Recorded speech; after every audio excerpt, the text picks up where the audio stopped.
আসসালামু আলাইকুম viewers, welcome to my channel. আশা করছি সবাই ভালো আছেন এবং সুস্থ আছেন।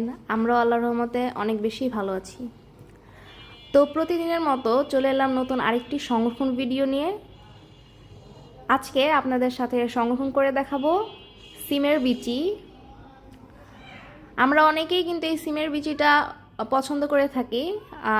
হয়তোবা অনেকেই বিভিন্ন মাংসতে ইউজ করে থাকেন বা এমনিতে ভাজি খেয়ে থাকেন। তো আপনারা চাইলে 1 বছরের জন্য বা তার অধিক সময়ের জন্য সংরক্ষণ করে রাখতে পারেন এই সিমের বিচি। সিমের বিচিটা কিন্তু সবসময় এরকম পাওয়া যায় না, তো যখন পাওয়া যায় তখন চাইলে আপনারা সংরক্ষণ করতে পারেন। তো এর জন্য আপনাদের সবচেয়ে সহজ একটা উপায় দেখিয়ে দিব। এই তো দেখতে পাচ্ছেন আমি সিমের বিচি নিয়ে নিয়েছি। এখন আমি এই বিচিগুলোর আঁশ ছাড়িয়ে নিব। আমি সবগুলো আঁশ ছাড়িয়ে নিয়েছি। এখন আমি সিম বিচিগুলো ভালো করে ধুয়ে সিদ্ধ করতে দিব। অবশ্যই এখানে খেয়াল রাখবেন যাতে 50% বা 40% সিদ্ধ হয়। একবার জাস্ট এটাকে ফুটাবো, দেন নামিয়ে ফেলবো।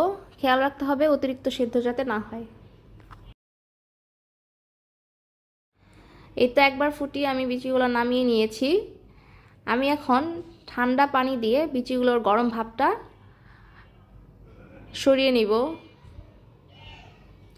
এরপর আমি এরকম পলিথিন ব্যাগ বা কোনো এয়ারটাইট বক্স চাইলে আপনারা ইউজ করতে পারেন। আমি রেকমেন্ড করব পলিথিন ব্যাগ ইউজ করার জন্য, যেহেতু আমরা অনেক দিনের জন্য সংরক্ষণ করব।